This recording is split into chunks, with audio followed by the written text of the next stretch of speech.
So there are two things about this watch that really impressed me. The first was the look. This is just such a cool, fresh, modern design. I mean, vintage dive watches are great. I love vintage aesthetics, but it's nice to get something completely new, something that definitely has a distinct look, and this one has it. The second thing was the comfort. This is a titanium dive watch that you almost don't even feel it on the wrist. You get a full 200 meters of water resistance, a full metal bracelet, and yet despite that, I found myself literally wearing it 24 hours a day because it was so comfortable. Today we're checking out the second watch from RZE Watches, the upcoming Endeavor Dive Watch.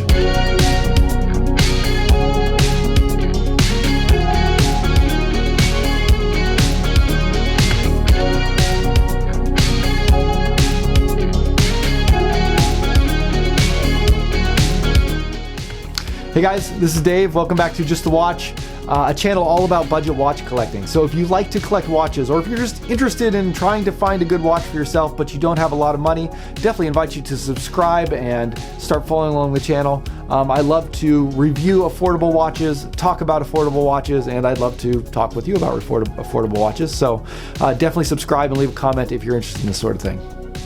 This watch we're taking a look at today is the second offering from RZE. Formerly they were known as RZE. They rebranded with this one, and they came out with a field watch last year that has a lot of similar design elements to this. So they've kind of come up with their own sort of brand identity and design language that is very modern, very clean, very kind of crisp look. And now they've sort of taken that field watch design and they're now bringing it into a dive watch format. And one of the really distinct things about this is that this is a full titanium watch, which makes it incredibly light on the wrist. We'll get to that in a minute. And they have also included a scratch-resistant coating that they claim will make it 8 times harder than standard stainless steel, which is a big benefit because usually one of the downsides to titanium is that it scratches fairly easily. This watch features a sapphire crystal, excellent lume, and a Seiko NH38 movement inside of it. You can pick up all of that right now. I think they have on pre-order for $419, which is a little bit cheaper than I believe the $450 retail price that it will retail at. This watch we're looking at today is a prototype that RZE sent over to me. I will be sending it on to another reviewer after this is done. However, they did promise to send me a production model when the production run happens in a couple months from now. So big thanks to them for that. And that's why you're seeing the paid promotions flag at the beginning of this video. Now, titanium watches are fairly rare in comparison to stainless steel watches, and they're a little bit disconcerting the first time you pick them up. This is the second one that I've reviewed and gotten a chance to play around with, and they are incredibly light. This watch comes in at 99 grams when it's sized up for my wrist. For comparison, the comparably sized diver from RLG weighs 150 grams. So a normal diver is about 50% heavier than this one. I think a lot of times we have this kind of instinctive thing about a light watch that it feels cheap, and that's because a lot of cheaper watches are light. In fact, if you compare this to a Seiko 5, which does have a folded link bracelet that is very cheap, that is lighter, the Seiko 5 that I have is almost exactly the same weight. In fact, this watch weighs about the same as a field watch on a leather strap. And I really like that. It is incredibly comfortable to have something that light. It's amazing how well it balances when the head of the watch gets down to that weight. It kind of just sits comfortably on the wrist. For me, it doesn't move around too much. But you can't let that lightness fool you because titanium actually is stronger than stainless steel. So this is not a fragile material at all. It is kind of a premium metal. It's a little bit more difficult to work with and tends to be a little bit more expensive, and for good reason.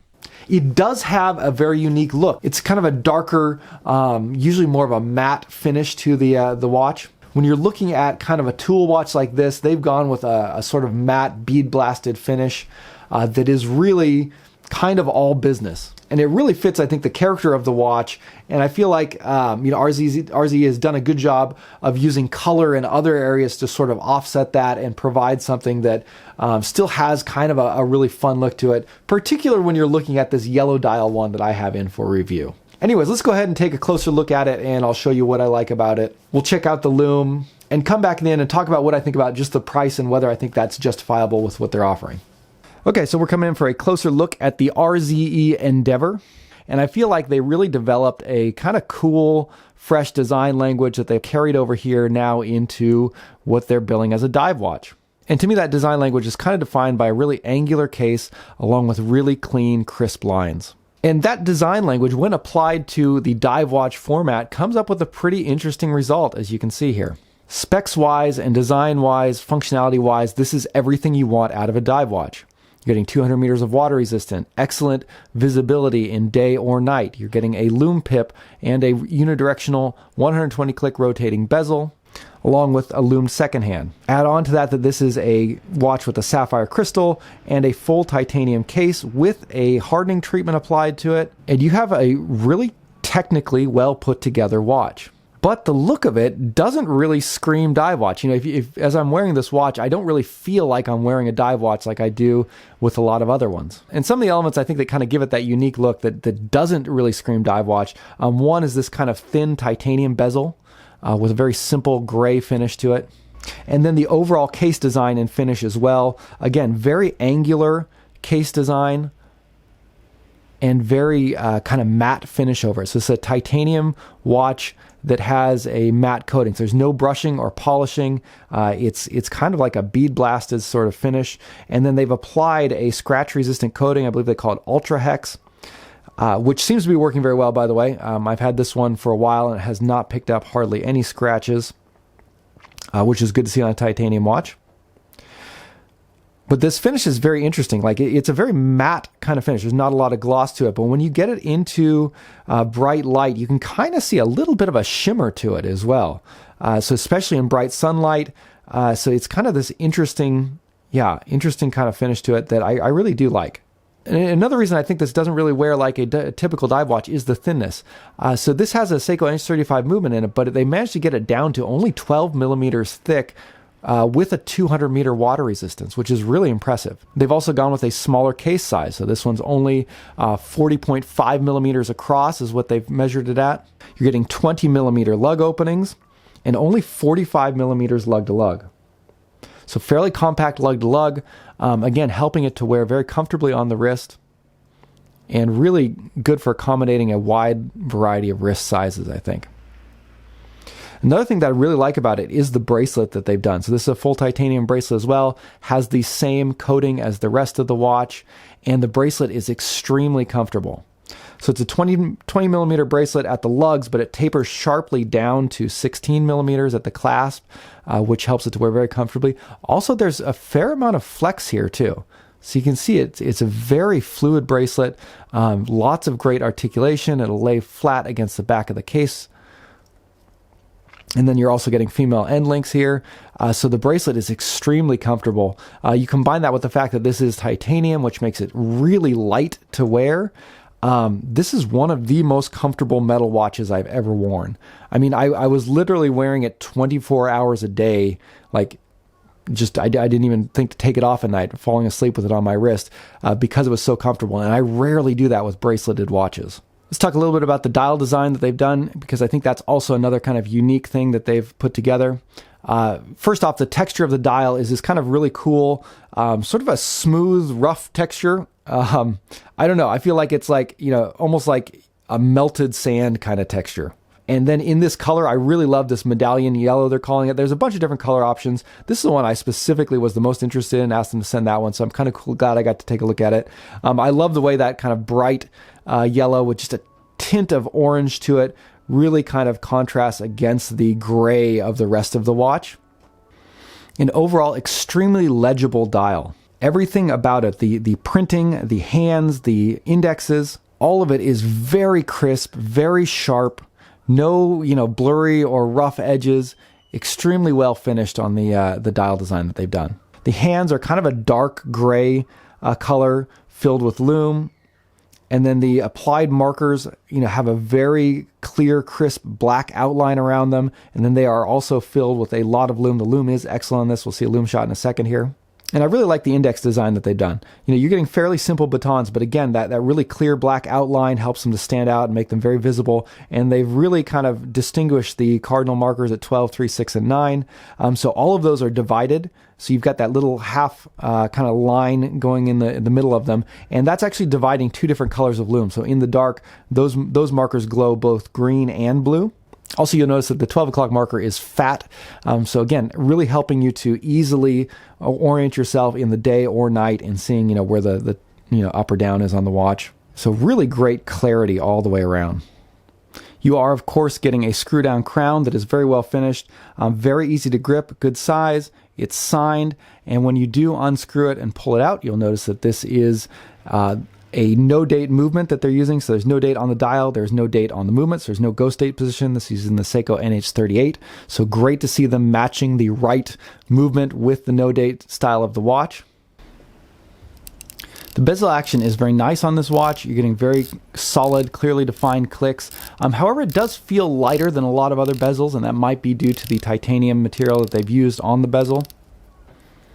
It's just a little bit different feel to it, but overall I do like it. The bezel also has no back play at all, so that's always great to see. And the bezel alignment is very good, as near as I can tell with my eye. So on my 7.5-inch wrist, the watch wears very comfortably. On this bracelet, it basically disappears. You almost forget you're wearing it because it is so light and so comfortable. It's the kind of thing you really never have to take it off. It's got that 200 meters of water resistance, light titanium metal, very comfortable, very easy to read. So if you want to take this watch diving, it has all of the capabilities that you need out of a dive watch, but if you just want to wear it, it makes for a great, solid, everyday watch with a really clean, cool look to it. And it also has fantastic lume, so let's go ahead and check that out next. I was kind of blown away at just how accurately applied this lume is. A lot of times when you get watches with strong lume, it's kind of just these big globs of lume paint on there. This one, they have very clearly defined lines where the lume is placed inside of. The lume is very sharply outlined by the markers and by the hands, and yet, despite that, it is still incredibly bright.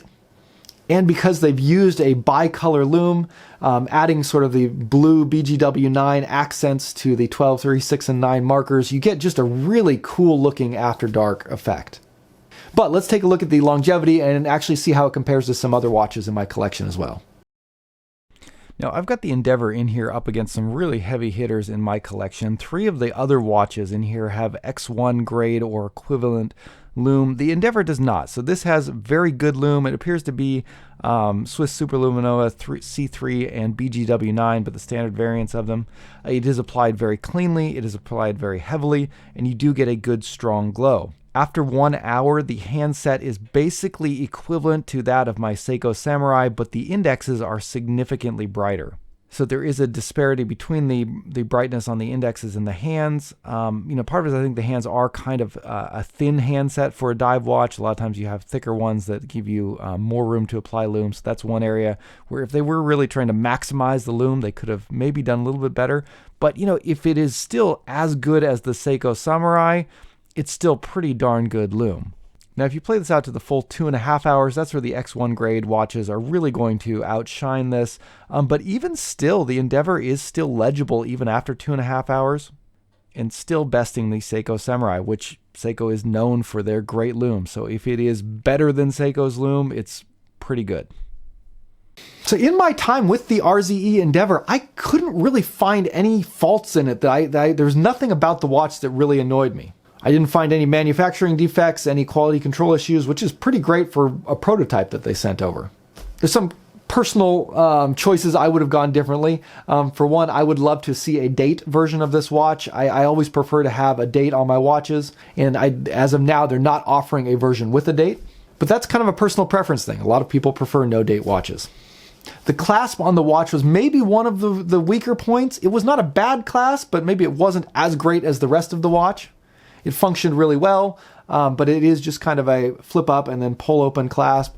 And I tend to prefer ones that have sort of push button deployants. And while the clasp does get that same ultra hex coating as the rest of the watch, it is a stainless steel clasp. So there is one part of the watch that is stainless steel. It's kind of a cost saving measure there.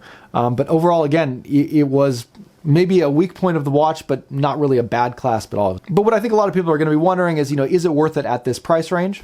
The hesitation that some people have is that it is using a Seiko NH38 movement, and $450, $420, depending on whether you get it at the pre-order price or the launch price, is kind of at the upper end of where you find these Seiko movements. Sure, there's a lot of $450 dive watches that have better quality movements than the Seiko NH38, but none that I know of that also include the titanium finish and all the other things that RZE brings to the table here. So I feel like it's a fair trade-off that they're giving you. But even more importantly than that, it really is a great watch. It's one that just looks cool. It's got its own design, its own attitude and personality. It gives you all of the functionality of a dive watch in a very unique look that is not like really any other dive watches out there. Package all of that into a full titanium case and bracelet in a really well finished, well built watch, and I think you have a pretty winning formula that they put together here. And so if you're looking for a titanium watch, or if you just really like the look of this watch, I think you will definitely be happy with it if you wind up purchasing it. I'll leave links down to RZE's website down below where you can go and hit the pre-order if you're watching this video now. If you're watching a little bit later, it might be for sale, ready to ship now. Anyways, thank you guys for watching. Drop me a comment down below. Let me know what you think of this watch or of titanium watches in general, if you prefer that to stainless steel. But with that, I will see you guys later, and thanks for watching. Bye.